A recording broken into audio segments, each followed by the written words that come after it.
Salut à tous et bienvenue dans cette vidéo d'Open Know-how. Moi c'est Danick et aujourd'hui on va plonger dans un sujet fascinant qui est comment créer votre propre chatbot grâce à Hugging Face et Gradio. Que vous soyez débutant ou expert en machine learning, cette vidéo va vous guider pas à pas pour construire un chatbot fonctionnel en utilisant des technologies de pointe.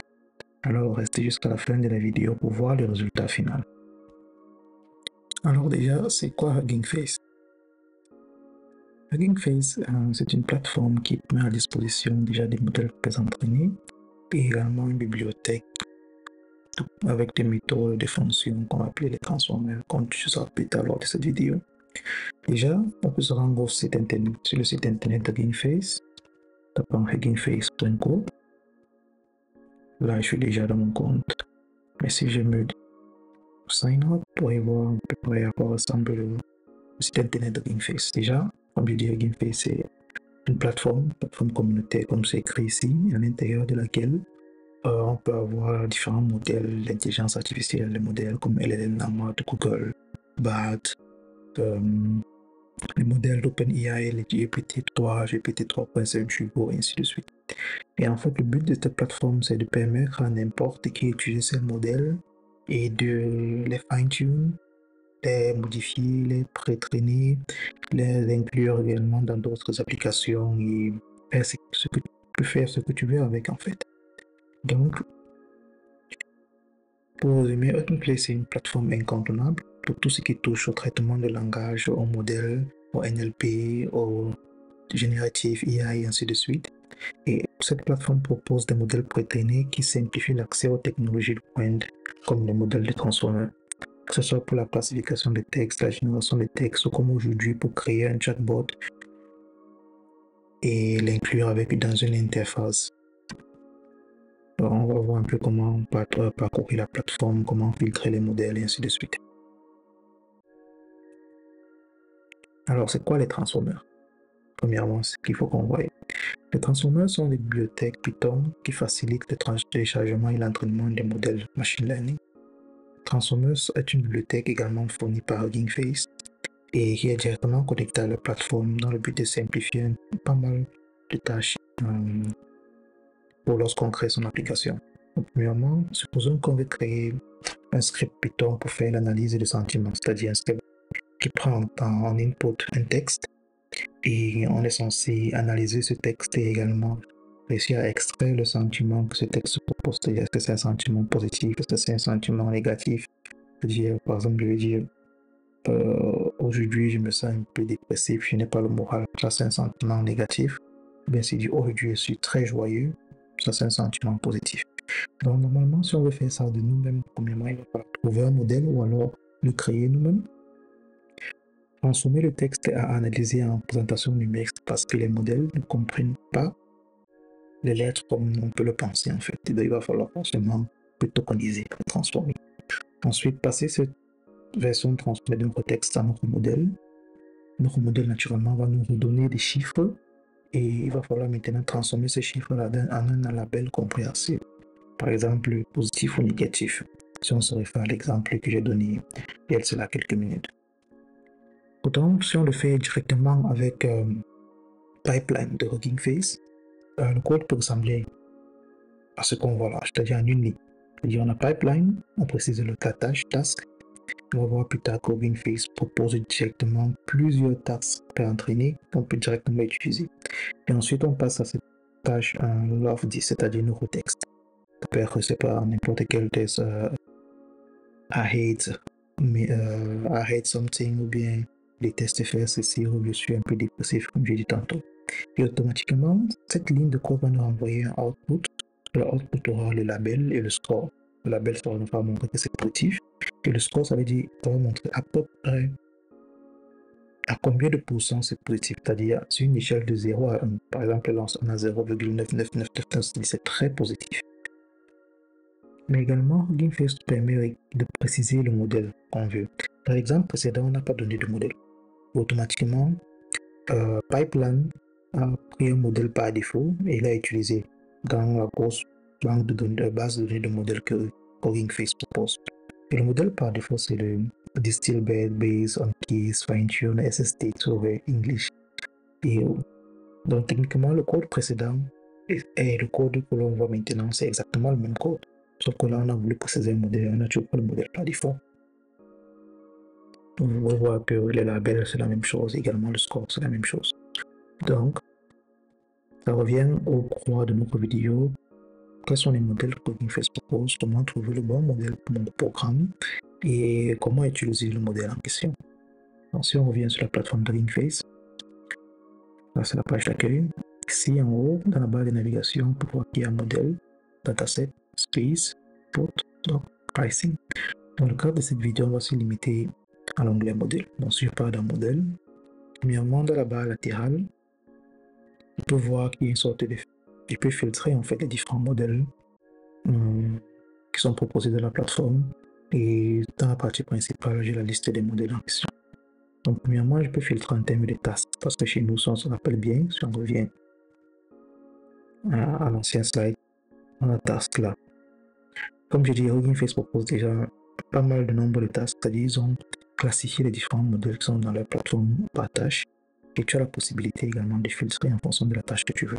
Par exemple, si tu veux un truc multidimensionnel, c'est-à-dire qu'il peut faire plus de choses à la fois, par exemple vidéo to texte, ou bien texte ou vidéo, texte ou audio, par exemple texte ou audio, ou bien texte au texte, en passant par audio, ainsi de suite en fait. C'est-à-dire ce sont des modèles qui ont plusieurs modèles à l'intérieur.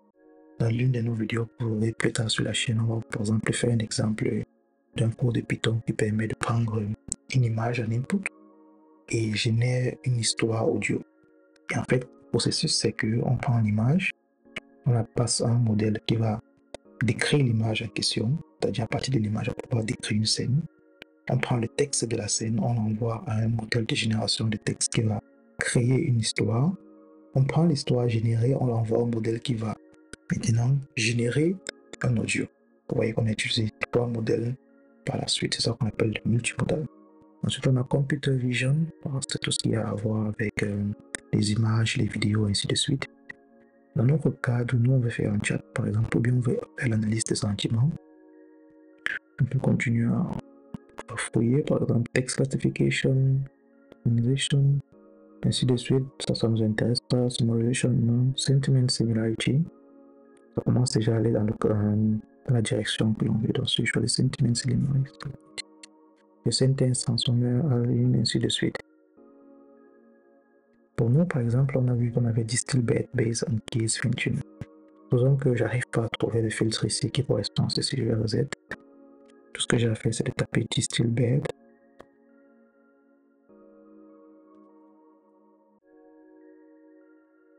-base. Vous voyez automatiquement, ça me propose déjà des modèles qui ont à peu près ce nom-là. Et voici le modèle que l'on utilisait, par exemple. Je clique dessus.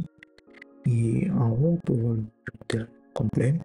On va voir tous les tags qui sont attribués à ce modèle. Par exemple, c'est un modèle qui fait la classification du texte. Il peut être utilisé avec le transformer. Là, on est entraîné avec PyTorch, TensorFlow, Post, Safe Tensor, ainsi de suite en fait.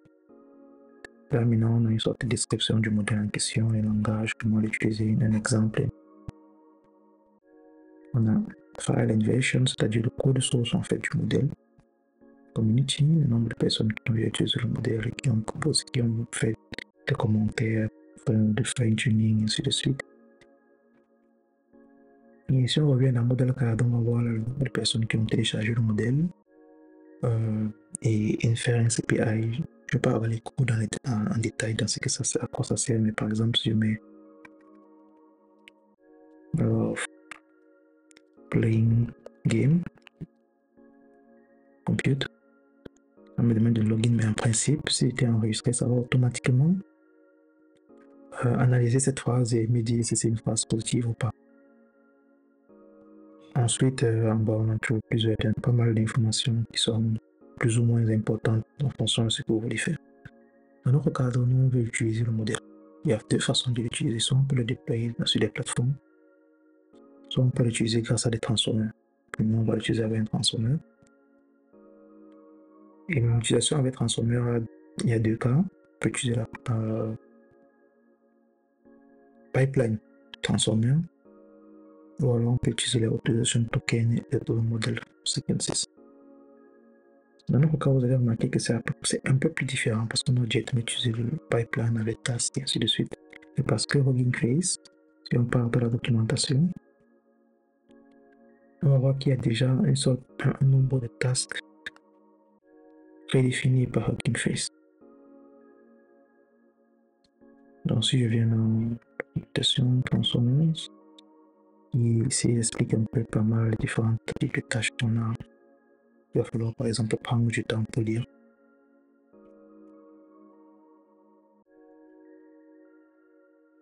Donc, dans notre cas, par exemple, si on vient là et qu'on essaye de bien fouiller, on va voir qu'il y a Task Gate. Et ensuite, lorsque je déroule Task Gate, on a Natural Language Processing, Audio, soit différents groupes de tâches. Dans mon cas, je vais Natural Language Processing. On a Text Classification, Text Classification, Password Transformation Multiple. Pour l'audio, également pas mal de tâches et ainsi de suite. Donc, si je viens dans Natural Language Processing, je viens dans Text Classification. Il y a une vidéo qui m'explique un peu comment l'utiliser avec pas mal d'exemples. Donc vraiment, Hugging Face, c'est une plateforme très large qui permet de faire beaucoup de choses. On va faire pas mal de vidéos tutoriels sur la chaîne sur comment utiliser les transformers d'Hugging Face, comment utiliser les modèles, grâce à l'inférence. C'est une méthode que je n'ai pas montré tout à l'heure, mais par exemple, pour le même modèle qu'on a là, on peut venir déployer, on fait Inference API et on peut directement l'utiliser. Et vous voyez qu'également Hugging Face, ces bibliothèques peuvent être utilisées avec Python, JavaScript ou bien en CEL. CEL, c'est-à-dire tu veux peut-être faire une requête HTTP grâce à Postman, ou bien depuis le navigateur, par exemple, depuis ton terminal. Chez nous ici, c'est Python qui nous intéresse. Bon, étant donné qu'on a trouvé notre modèle, on comprend à peu près ce que c'est que les modèles dans Hugging Face. Passons à l'étape principale, c'est-à-dire la création de notre chatbot. Donc, je vais commencer par créer une nouvelle fenêtre Visual Studio. On va créer un nouveau projet.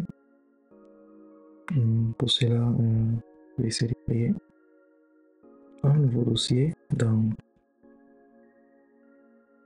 ma machine. Donc là, j'ai mon dossier qui s'appelle vite Chatbot Radio. Et je vais commencer à développer à l'intérieur. Premièrement, je vais créer le fichier d'entrée qui sera app.py, c'est-à-dire un fichier Python. Et au préalable, vous devez avoir installé Python dans votre machine. L'installation de Python, c'est assez simple à faire. Vous venez juste dans votre browser, puis install Python. Et vous prenez le premier download Python et vous téléchargez l'installateur. Donc, dépendamment de si vous êtes sur Windows, Linux, macOS, la façon d'installer est assez différente, mais pas très compliqué. Moi, par exemple, je suis sur macOS, donc si je clique sur Download Python, on va essayer de télécharger le binaire, fichier PKG d'installation.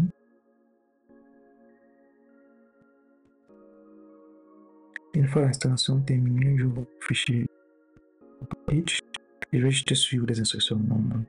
Ça consiste juste à cliquer sur continuer. Généralement, on ne dit jamais ça. Bon, continuer. Continuer. Pour cette instruction, vous devez accéder au terme j'accepte. Et ensuite installer. Moi, déjà, naturellement, j'ai déjà Python installé dans ma machine. Donc, je vais juste fermer ceci. Une fois cette étape passée, Python sera accessible dans votre machine. Pour vérifier que Python est bien installé, vous n'avez qu'à taper Python. -v. Alors, Python. -version. Et là, on voit Python 3.11.2 installé dans la machine. Ok, donc on peut repartir sur notre éditeur de texte. Alors, notre fichier app.py. Je vais créer un nouveau terminal. Et une bonne pratique lorsqu'on travaille avec Python, c'est généralement de créer un environnement de développement. Je vais expliquer. Le but, en fait, c'est normalement, Python vient avec un package qui s'appelle Pipe, qui permet d'installer également d'autres packages. Donc, Pipe, un gestionnaire de packages. Je vais juste typer Python. Pip. Et comme je dis, Pip, c'est un gestionnaire de package officiel de Python. Et lorsque vous utilisez directement pip dans la console pour installer un package, c'est-à-dire pip install, je sais pas, n'importe quoi vous mettez, ça va installer de façon globale et tout le monde aura accès à tous les logiciels ou bien tous les codes de Python vont accès à ce package. Et parfois, dépendamment du code ou bien dépendamment du projet, vous avez besoin d'une version spécifique d'un package. Supposons que j'ai utilisé directement transformer.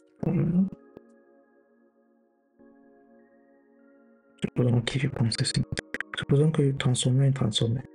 J'ai installé pip, j'ai fait pip install transformer, ça a installé ce package dans ma machine. Ça va installer la version 0.1.2. Maintenant, plus tard, pour un autre projet, j'ai toujours besoin de ce package, mais j'ai besoin de la version 0.1.0.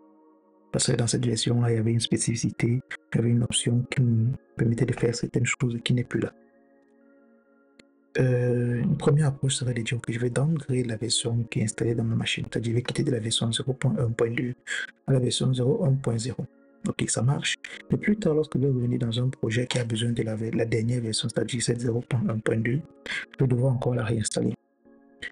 Donc, une bonne pratique, ce serait que pour chaque projet, j'ai une sorte d'environnement de développement dans lequel je vais installer les versions des packages dont j'ai besoin.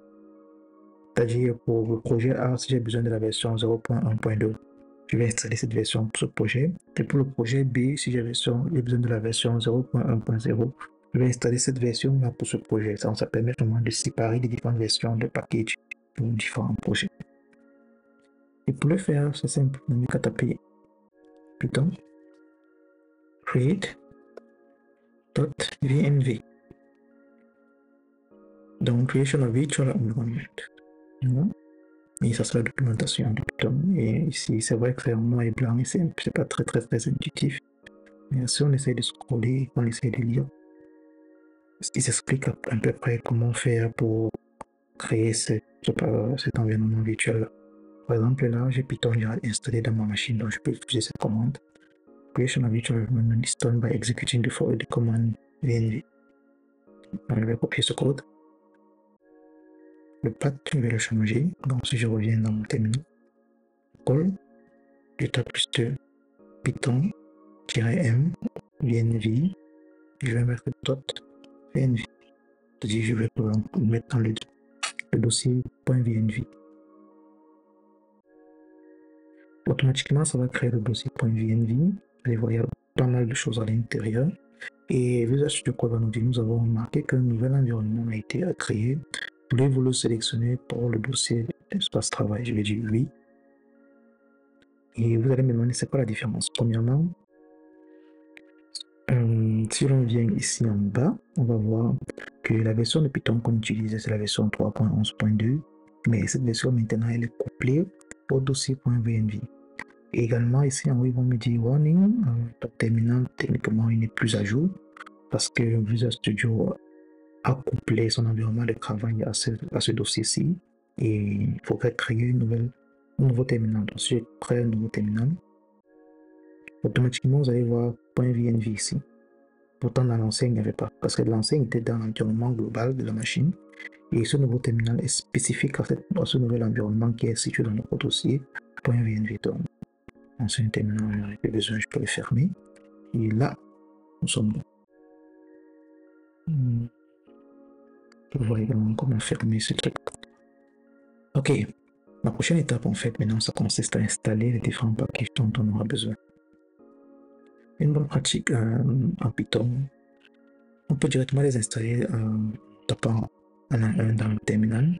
Mais une bonne pratique en Python, c'est de créer ce qu'on appelle un fichier et à l'intérieur de ce fichier, on va juste lister tous les packages qu'on va utiliser. Taper une commande qui va parcourir tout le fichier et installer chacun de ces packages. Donc, je vais créer un nouveau fichier qui s'appelle requirement.txt. Techniquement, c'est juste une convention de l'appeler requirement.txt. Vous pouvez l'appeler n'importe quoi. Et à l'intérieur, je vais lister tous les packages dont j'ai besoin. Donc, on peut voir que j'aurai besoin de Transformers, Radio et ça devrait être tout. Donc, je sauvegarde. Prochaine étape, ça consiste à taper pip, install, -r, ensuite requirement.txt. Lorsque je lance,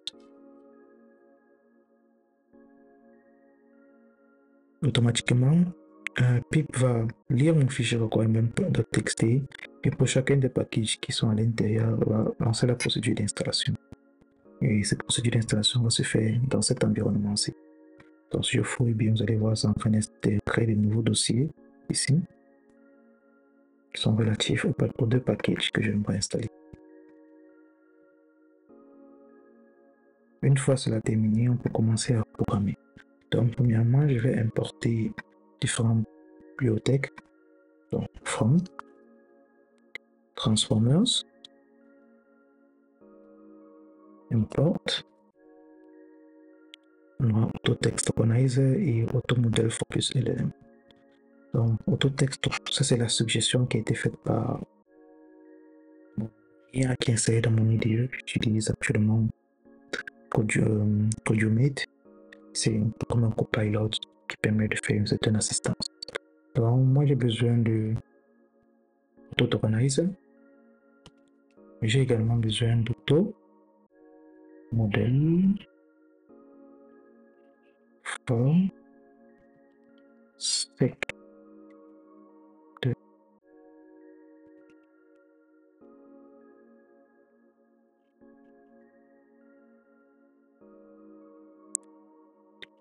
L'enregistre pour voir ça a été importé, mais ils sont un peu floutés, c'est-à-dire parce qu'ils ne sont pas encore utilisés. Prochaine étape, donc, ça consiste en. Là, je vais ajouter un commentaire pour permettre de mieux comprendre le code. Donc, premièrement, on va. Vous voyez, là, on a une solution load the tokenizer and the model. Je lui dis OK, ouais, c'est ça que je vais faire. Et il y avait également, va me proposer certains codes pour me faciliter la tâche. Je vais accepter ce code, mais techniquement, c'est pas exactement ce que je veux. Donc, je préfère de taper mon nom. Donc, premièrement, je vais donner le modèle name parce que je n'ai pas envie d'écrire le nom du modèle chaque fois à la main. Dans mon cas, j'aimerais utiliser Facebook. Oui, c'est vrai, le modèle qui vient de Facebook. Mais techniquement, c'est plus un Blender bot.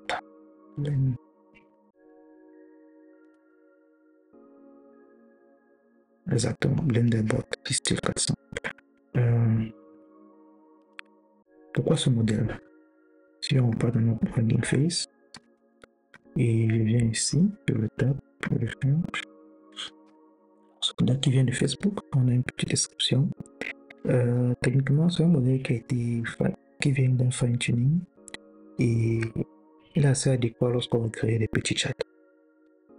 C'est un modèle qui n'est pas très lourd, pèse quelques mégas. Et c'est vrai qu'il n'est pas très performant, vous allez le voir plus tard, mais c'est déjà un bon modèle pour faire des exercices, pour essayer de se familiariser avec l'utilisation des transformers. Si on veut voir comment l'utiliser, il y a Justice Model Transformer, et ici il nous explique à peu près comment faire. Soit tu peux utiliser le pipeline avec la tâche text generation et préciser le modèle, comme on a vu lors du slide précédent. Soit tu vas l'utiliser avec l'auto-tokenizer, le automodel for sec2lm. Ça, c'est exactement l'approche que nous sommes en train de faire. Donc, si je reviens dans mon code, je peux décider que je copie tout ceci.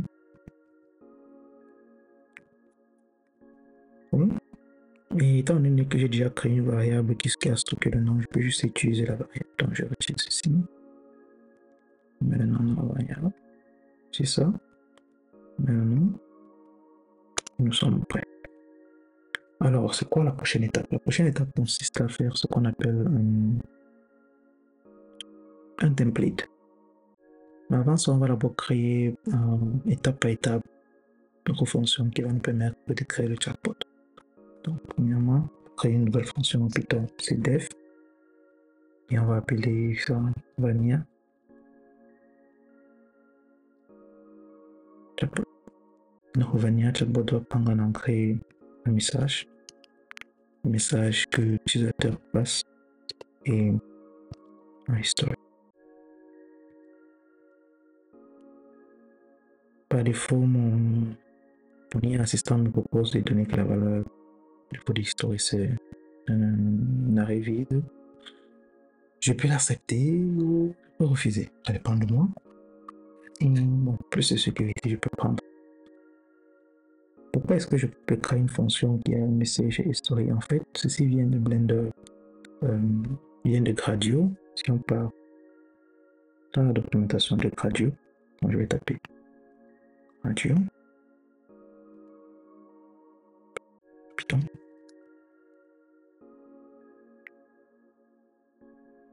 Donc Gradio permet de faire pas mal de choses, mais dans le cadre de ce projet, on va juste se focus sur le chatbot. On va voir à quoi ressemble le chatbot avec Gradio. Et si on part dans la documentation,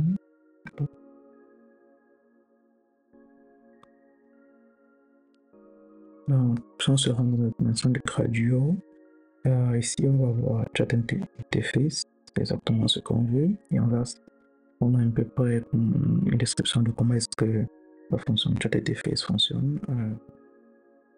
Si on scroll un peu vers le bas, vous pouvez déjà voir que chat interface prend en une fonction. Et la fonction en elle-même doit avoir deux paramètres, le paramètre message et le paramètre historique. Et avec example, title, ainsi de suite. Donc, dans notre cas, déjà nous sommes à ce niveau. Plus tard, on va venir là. Donc, j'ai mon message, mon historique. La prochaine étape, c'est de préparer le input. Donc, je vais taper là. Et le input. Je vais créer une variable qui va s'appeler chat history. Qui sera vide.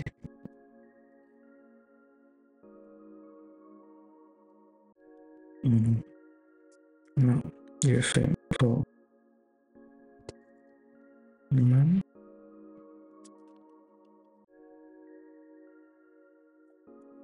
System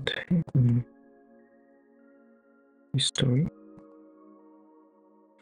Et automatiquement, je configure chat. Moi, ça m'intéresse parce qu'il propose. Je peux également essayer de parcourir d'autres propositions. Mais ça ne m'intéresse toujours pas. Donc, ce que je vais faire, c'est prendre techniquement cette variable historique qui vient de Gradio. À chaque fois, elle contient une liste d'éléments. Et cette liste d'éléments sont simplement doublés. Et chaque doublet a le premier élément du doublet, c'est le message qui est envoyé par l'utilisateur. Le deuxième, c'est le message qui est répondu par le modèle. Donc, à chaque fois, il va falloir reconstruire un prompt. Et le prompt là doit dire, OK, voilà la discussion qui a eu lieu jusqu'à maintenant. Et voici le nouveau message de l'utilisateur. Donne-moi une réponse. Et on fait ça à chaque fois. C'est vrai qu'après une discussion de 100 messages, le prompt va devenir très long. Mais bon, dans le cas de cet exemple, c'est pas trop important. Donc ça, ce sont des notions d'optimisation qui vont devoir venir beaucoup plus tard. Donc déjà, je vais utiliser chat history. Je vais faire .append, c'est-à-dire pour ajouter un nouvel élément à l'intérieur. Et je vais mettre un JSON. Le JSON en question, il y aura role. Le role, ça sera user. Et ensuite, le content, ça sera ce que le nom dit human. Pourquoi est-ce que je fais cela? La plupart des modèles de conversation de nos jours, si on repart dans Hugging Face,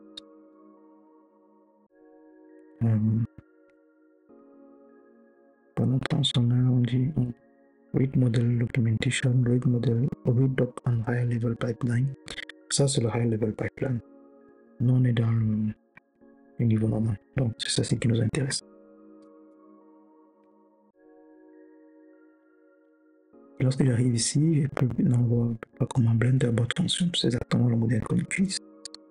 Et ils vont te dire que si vous lisez la documentation, techniquement, Blender-Bot n'a pas de templates de messages de chat prédéfinis. Donc, techniquement, tout ce que Blender-Bot fait, tu l'envoies un message et il essaie juste de répondre à ton message. Donc, dans ce cas, nous, on va devoir créer notre propre template. Vous voyez, par exemple, ici, on fait juste input tokenizer, on donne un message. Et après, Blender-Bot va devoir juste renvoyer un output. Le output, c'est la réponse au message qu'on a passé.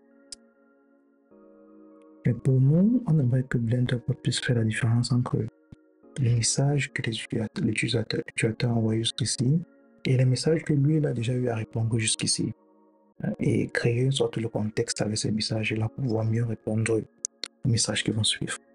C'est la raison pour laquelle, dans un premier temps, on va faire un append avec le rôle user. Ensuite, on va faire un autre append, history, append, avec le rôle assistant et le contenu, le message de l'assistant. À chaque fois, on aura message d'utilisateur, message de l'assistant, message de l'utilisateur, message de l'assistant, message de l'utilisateur, message de l'assistant. En fait. Et après, on va dire voici le nouveau message de l'utilisateur. Donne-nous un nouveau message pour l'assistant. Ok, lorsque j'ai terminé avec cela, je vais également faire chat history, append, et naturellement, message de l'utilisateur. Comme on l'a dit, utilisateur, assistant. Ensuite, nouveau message de l'utilisateur et on attend maintenant la nouvelle réponse de l'assistant. Okay. Mon assistance me propose de faire une generate data response, input ID, tokenizer, chat history, Bon, ce qu'il propose est plus ou moins ok, mais comme on a vu plus tard, comme on a vu tantôt, ce modèle-ci n'a pas de template. C'est-à-dire, lorsqu'on va l'envoyer ceci, techniquement, il n'est pas capable de faire la différence entre user, assistant et toutes ces histoires-ci. Et techniquement également, ce modèle, lui, il attend de nous juste un texte. Alors là, actuellement, on a un array, c'est-à-dire une liste de JSON à l'intérieur, une liste d'objets. Il va falloir trouver un moyen de transformer cette liste d'objets-ci en un string, c'est-à-dire en un texte, et passer ce texte-là dans autoconizer. Et pour faire cela, on va devoir définir de nous-mêmes notre système de template. Bon, pour le faire, on revient également de la documentation. C'est pas très complexe, je vais juste vous expliquer, mais techniquement, j'ai déjà eu à le faire pour vous, donc juste une sorte de copier-coller. Le Blender-Bot, actuellement, si on vient, j'ai fait CTRL F. On a un chat template. Ça essaye de vous expliquer en fait en quoi consiste toute cette histoire de chat template. Vous voyez, on a toujours role user, role assistant. So how do you use chat template? Et si on continue à scroller, data generation prompt, je vais faire une sorte de CTRL F, Blender. Ici je scroll.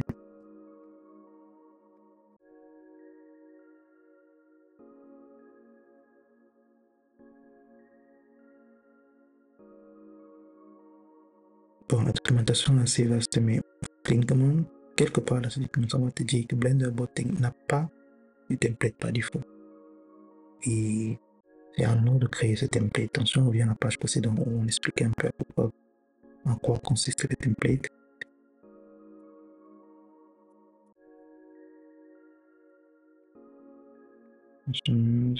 Model documentation. Et je vais faire CTRL F. Template. Donc les templates permettent vraiment au modèle de comprendre qui a envoyé quoi lors de la discussion. Et à peu près, voilà comment, lorsque tu envoies un message autoconizer et qu'il y y a déjà un template défini, ça va transformer en fait ce message comme ceci. Donc par exemple, si on a l'utilisateur qui a envoyé Hello World, Hello, how are you? L'assistant a répondu I am doing great, how can I help you today? Ensuite, il a envoyé ce message et il attend maintenant une réponse de l'assistant. Le tokenizer va prendre ces trois objets et va le transformer comme ceci.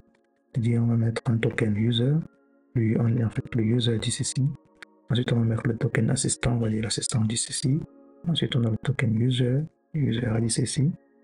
Donc, techniquement, on s'attend après qu'on ait assistant, assistant dit ceci.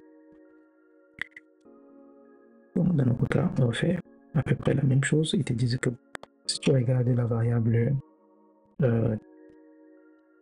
tu regardes techniquement ce que consiste le chat template, ce n'est qu'un. Laissez-moi descendre à peu près en bas. Ce n'est qu'un élément Jinja en fait et c'est une syntaxe assez particulière qui permet juste de définir comment un texte sera retravaillé en interne. Donc, si pour nous, dans notre chat template doit ressembler à quelque chose comme ceci. Donc en Python, lorsque tu veux créer un texte qui aura par exemple des espacements, de la tabulation et tout, tu mets juste 3 fois l'ouverture et tu fermes 3 fois. Donc là, on a form message in message, c'est-à-dire lorsque tu vas récupérer un élément d'input, notre cas par exemple chat history, parcours l'ensemble des messages qui sont à l'intérieur. Pour chaque message, si tu vois que le rôle, c'est-à-dire tu vois, on a mis rôle user, rôle assistant, tu vois que le rôle c'est user, tu mets le token avec int et tu mets le message en question. Mais si tu vois que le rôle c'est système, ça c'est un autre type de rôle, tu mets ceci, et sinon tu mets ça. Donc c'est-à-dire si le rôle c'est l'assistant, tu mets ceci. Donc on va premièrement dire à notre modèle d'utiliser ce nouveau template. Pour le faire, on a hashtag create des Jinja2 template. C'est-à-dire cette syntaxe en fait, c'est la syntaxe Jinja. Et pour faire ce modèle, on a premièrement besoin de faire un tokenizer when chat template is equal to notre chat template. Ensuite, on va récupérer le template dans une variable. Puis, on va faire une sorte de replacement parce que ceci, dans notre cas, on a envie que ce soit système. Techniquement, on pourrait directement écrire système ici, mais c'est pour plus tard. Si vous avez envie de réutiliser ce template, vous pouvez facilement le faire et à chaque fois changer le token du système. C'est juste une façon de dire à notre modèle comment est-ce qu'il doit reconnaître les messages qui sont pour le rôle système. Ici, on n'a pas défini de message système, mais si vous êtes habitué à utiliser ChatGPT, vous allez vous rendre compte que dans certains documents de tuto, on vous dit avant de donner un prompt à ChatGPT, il faut dire à ChatGPT qui il est et lui donner certaines instructions qu'il doit suivre tout au long de la communication. Donc, tu vas dire à ChatGPT, tu es, ça pour les youtubeurs, tu es un youtubeur qui fait peut-être dans la tech et tu es professionnel et tu as 50 ans d'expérience. Ça, c'est ce que tu donnes en tant que système. C'est-à-dire pour mettre ChatGPT dans un certain cadre et qui ne doit pas dépasser le cadre là, il doit se comporter comme en fonction des instructions système que tu as donné. Tous les messages qui vont suivre de la part de ChatGPT comme message de réponse, ce seront des messages dans lesquels ChatGPT va penser qu'il est un YouTuber tech. Ça fait ça. Donc pour nous, c'est pas trop important, mais bon, je vais remplacer donc template. C'est quoi? Template. Bon, replace. Et ce que j'ai envie de remplacer, c'est cette variable SIS. Et je veux que ça soit système. Et je vais remettre cette ligne. Donc, techniquement, cette ligne à elle seule suffit. Juste celle-ci. Donc, vous pouvez supprimer cette ligne si vous voulez, mais bon, lorsque j'étais en train de préparer cette démonstration, je me suis rendu compte que ça pouvait être intéressant de faire ceci. Surtout pour ceux qui veulent peut-être pousser cet exemple plus loin plus tard. Donc là, on a déjà dit à notre tokenizer qu'il peut utiliser ce template pour les messages. Donc, prochaine étape, c'est de passer notre message. Passer ce tokenize. Comme j'ai expliqué au début de la vidéo, les modèles ne connaissent pas les textes. Les modèles connaissent les chiffres. La machine connaît les chiffres. Donc, généralement, ce qu'on donne au modèle, c'est un ensemble de chiffres qui proviennent de la transformation de certains textes. Et notre modèle également, il va donner comme résultat un ensemble de chiffres. Et ces chiffres-là seront vraiment transformés en labels, c'est-à-dire des textes que nous, on peut facilement comprendre. Donc, premièrement, on va donc pouvoir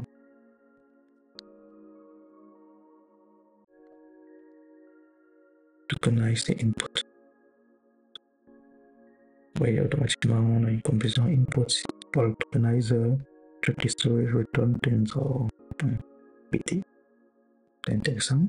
Ensuite, generate the output. Output is equal model.generate. Input ID. Oui, pas mal. Mais bon, ils sont dans ça en même temps. Input is equal tokenizer. Apply chat template.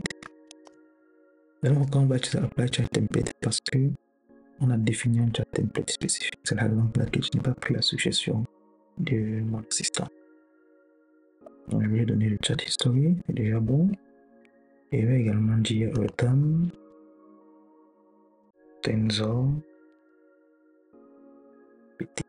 Qu'est-ce que ça fait? Donc, si je mets le curseur sur apply chat template, j'ai la documentation de cette fonction. So convert the list of dictionary with role and content key to a list of token ID. This method is intended for use with chat models and will read the tokenizer chat template attribute, c'est-à-dire l'attribut qu'on a défini plus haut, to determine the format and control the token to use when converting. Donc, grosso modo, ça lit notre liste d'objets et ça le transforme en texte. Alors, on peut voir, on a de conversation list, une liste d'objets. Et comme sortie, on a string, c'est-à-dire un texte. Maintenant, le deuxième paramètre return tensor.pt, ceci, return tensor, if set will return tensor of a particular framework. Does no effect in tokenizer is false. Acceptable value are tf, pt, np, jax. Tf c'est pour TensorFlow, pt c'est pour PyTorch, np c'est pour NumPy, et Jax c'est pour Jax. Dans notre cas, nous on veut que le framework tagué c'est PT, c'est-à-dire PyTorch. C'est la raison pour laquelle on précise PT. Donc, prochaine étape, c'est utiliser notre input. On va générer ce qu'on appelle le output, qui est égal à modèle qu'on génère, c'est déjà bien. Et je vais fermer ceci, je vais le mettre là. Le premier paramètre de cette fonction generate, c'est notre input. Deuxième paramètre, c'est le max length. Dans mon cas, je veux un nombre maximum de 1000 caractères. Ensuite,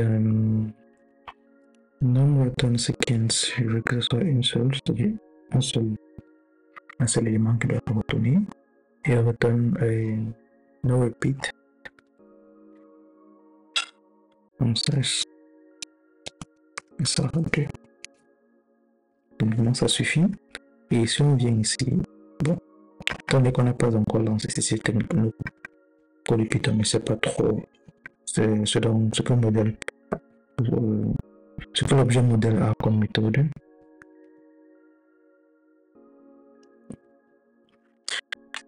Donc, qu'est-ce qu'on a par la suite? Donc, si on veut vérifier en fait pourquoi est-ce qu'on utilise ça, on peut revenir sur Linkface. Dans le problème d'un bot. Create documentation.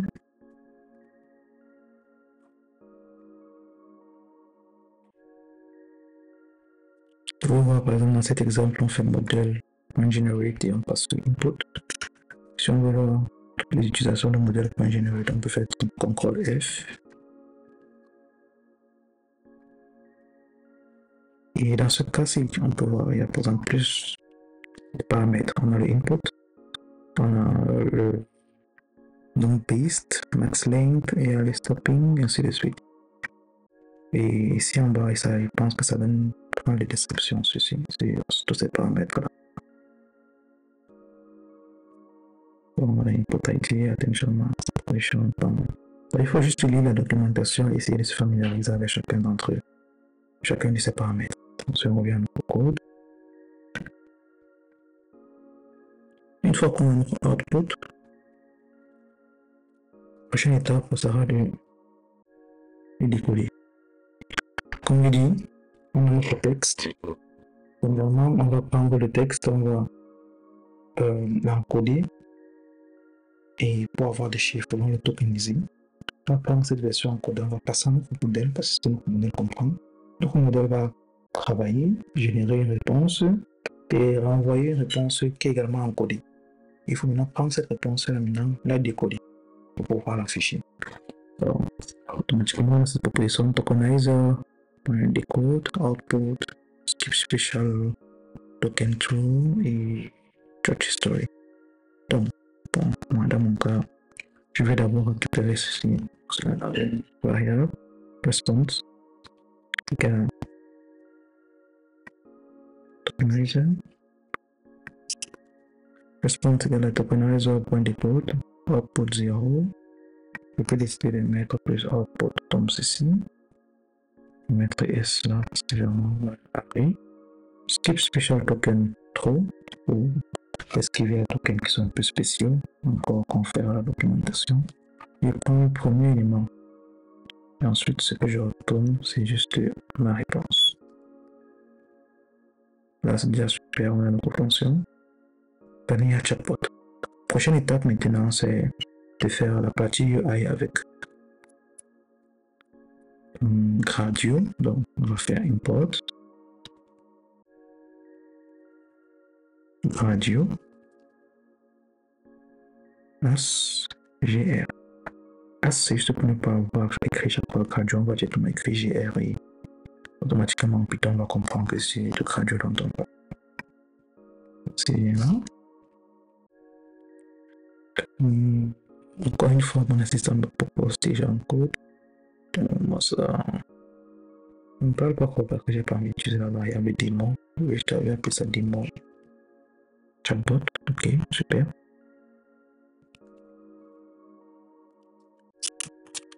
Je vais faire gr. Et Gradio vient avec pas mal de fonctions. Dans mon cas, je veux chat interface. Si on revient dans la documentation de Gradio qu'on a vu tout à l'heure, c'est ça, gr, chat interface. Ça va prendre une autre méthode de chatbot vanilla chatbot.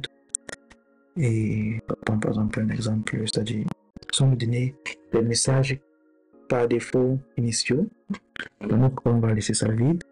On peut donner le titre et ainsi de suite, pas mal d'autres choses. Donc on va venir dans notre code. Bon, premièrement, la fonction fn égale vanilla chatbot, je peux juste écrire vanilla chatbot directement.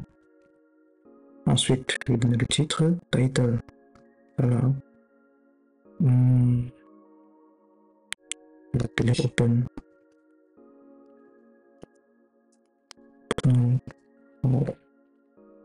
Chatbot. Et description. Interior message and get answer. Parce que la description, en fait, c'est ce qui sera montré dans le input pour dire, donner une instruction à l'utilisateur. Une fois ceci fait, je vais juste venir là et je vais faire démo chatbot un launch. Le launch prend également d'autres paramètres, donc par exemple le debug. J'aimerais bien avoir des bugs parce que je veux voir ce qui est. Je veux en fait que lorsqu'il y a une erreur, que je puisse voir ce qui se passe en interne. Et share, je vais mettre Dans un premier temps, mettons-le à true. Ensuite, c'est tout. On sauvegarde. Et on voilà, c'est là maintenant, c'est l'heure d'essayer. Je reviens dans mon terminal. Ce que je vais faire, c'est Python app.py. Tape entrée.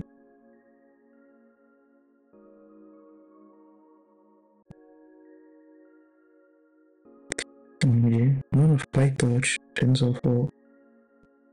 J'ai pas mis none of Python, TensorFlow flags have been found.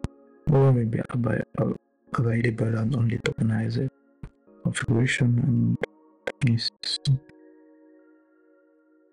ici bien tout au fond on dit que c'est automodel for sec2sec-lm, ça a besoin de PyTorch. To require the PyTorch library, but it was not found in your environment. Donc techniquement PyTorch est installé dans ma machine, mais étant donné que j'ai créé un nouvel environnement pour ce projet, je ne trouve pas PyTorch dans le projet, dans l'environnement. Et ça me dit check out the installation on the installation page of PyTorch. Ensuite je fais un contrôle et je clique dessus, ça va m'ouvrir la page d'installation de PyTorch. Et à peu près ici on me dit comment installer PyTorch en local. Dans Package Manager, je peux utiliser pip. Ensuite je fais pip install Torch Vision. Donc dans mon cas c'est Torch.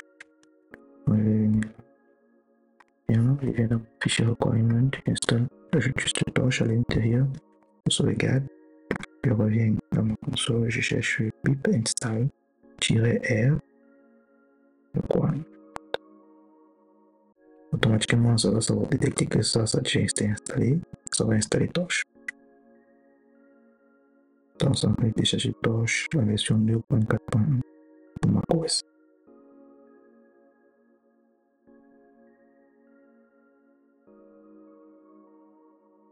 Naturellement, PyTorch va venir avec d'autres packages, ainsi de suite, comme Simplify, Network. Pour encore laisser charger et lorsque c'est fini terminé, ça me signale également une sorte de warning, pas très important, ça me dit que la version de pip que j'utilise pour cet environnement est dépassée. Il y a déjà une nouvelle version, actuellement je suis sur la version 22.3.1 et la version 24.2 existe déjà.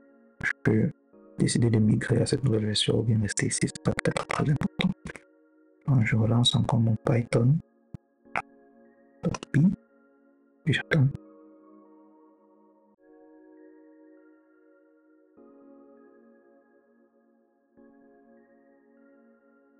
Donc, techniquement, tout va bien marcher. Ça me dit également que c'est en train de que mon chatbot est en train de a été lancé en local sur le 127.0.0.1 sur le port 7860.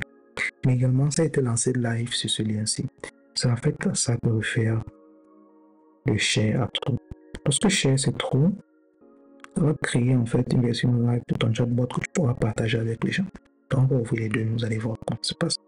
Donc, j'ouvre la version qui est en local, c'est-à-dire qui est lancée dans ma machine. Et là, on chat, on a le titre Open Now Chatbot. Et je peux donner un premier message.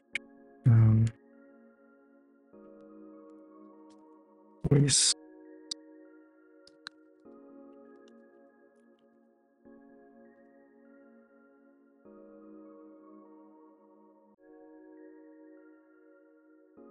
Ok, on a une erreur. Et ça arrive. Donc, tout ce qu'on a fait, c'est revenir dans la console pour voir techniquement pourquoi est-ce qu'on a une erreur à ce niveau-là. Donc, the sharing, c'est pas voir quelle erreur. Là, ça vient du VNV.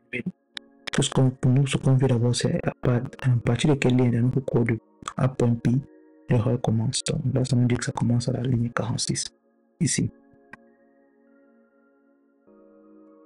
Et si on descend loin au fond, on nous dit en fait argument ID list object cannot be interpreted as integer. Donc techniquement, il doit avoir une erreur quelque part dans le code. Donc, si je viens là avec un ligne 46, la ligne 46, qu'est-ce que je fais? J'essaie de dire, étant donné que dans le cas, on a fait d'abord un encodage avec le apply chat template. Et lorsque tu utilises apply chat template, il est conseillé de, au lieu d'utiliser des codes, d'utiliser ce qu'on appelle le batch depot. Et sur le batch depot, tu vas t'envoyer une liste d'éléments. Et la liste d'éléments, tu vas pouvoir prendre l'objet 0. Par exemple, là, decode, lui, il t'envoie directement un string. Donc, si je viens là, tokenize point, batch code, et j'ai la documentation convert list of token ID into list of string by calling decode.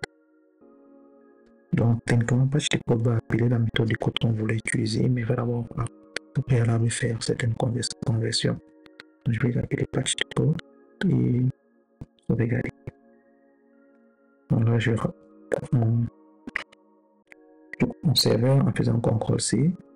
J'attends qu'il met killing. Lorsque ça finit killing, je refais Python, espace, copy, lance. J'attends, on se rend déjà, je vais repartir dans mon browser et j'actualise cette page. Par exemple, Naruto. Désolé, je suis un fan de Naruto.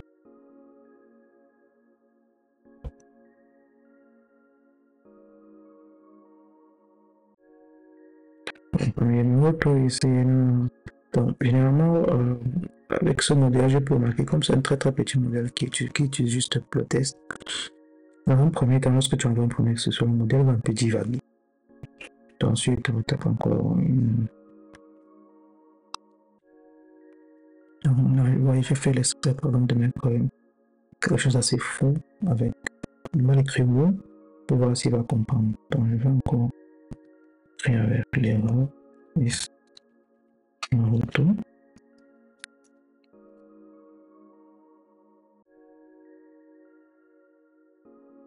Là, maintenant, ça donne une réponse assez correcte syntaxiquement. Donc, Naruto is an American television series produced by Nickelodeon. Bon, uniquement Naruto n'est pas produit par Nickelodeon, mais c'est vrai qu'à une certaine époque, Naruto a été diffusé dans Nickelodeon. Donc là, je vais taper Ruiz Nelson Mandela.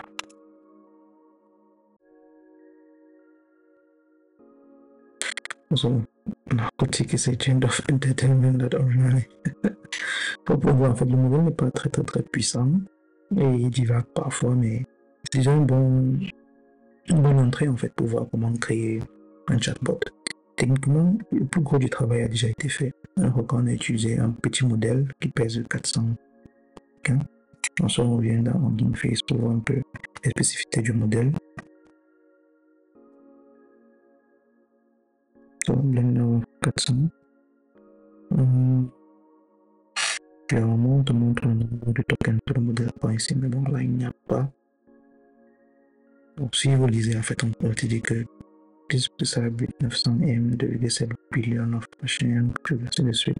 Le nombre de paramètres de neurones ici.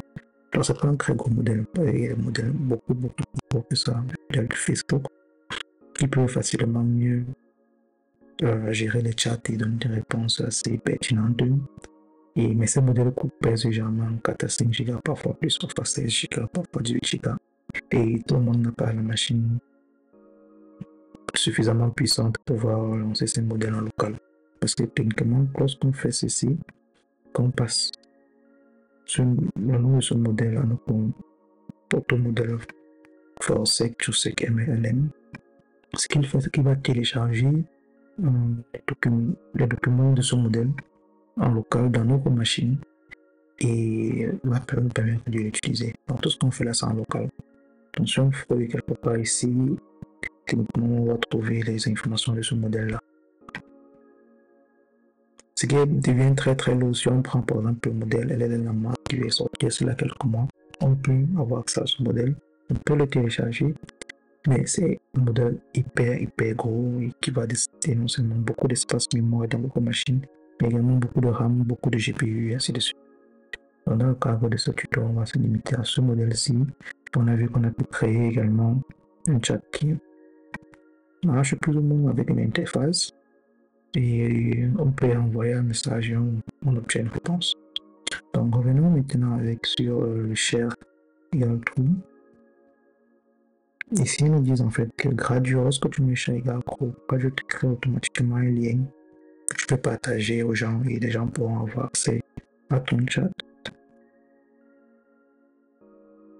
Donc, et voyons ça. Donc, si je prends ce lien, je pars en mode incognito.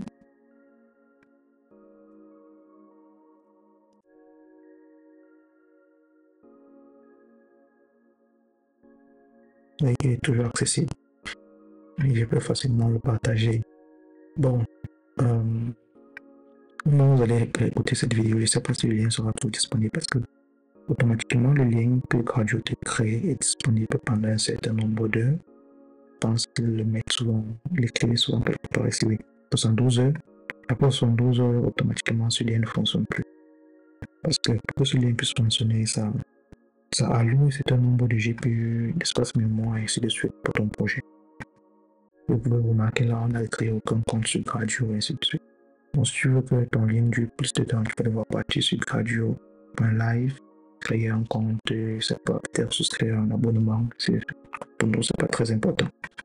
Donc, on peut mettre ceci à false.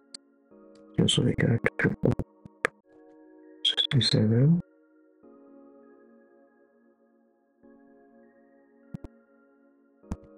Mais je lance encore. Vous voyez là, ça vous dit. Donc, c'est un peu flou, mais the behavior will be deprecated. So it will be set to true by default. The behavior will be deprecated in transformer and will be then so set to false by default. Pour more détails dessus. Donc, ça vous informe en fait que techniquement, vous avez une fois que tu pas false et ainsi de suite. On va juste te rendre ça localement. Et tu peux des public links set share to store in launch. Donc, ce que tu veux créer un lien public, tu n'as qu'à le mettre ici tout. Et ça va créer un lien public à chaque fois que tu vas démarrer ton serveur. Donc, c'était tout pour cette vidéo. On a vu comment. Donc, on a vu ce que c'est que Hugging Face. On a présenté la plateforme Hugging Face, en quoi ça consiste, comment l'utiliser, comment trouver un modèle sur Hugging Face.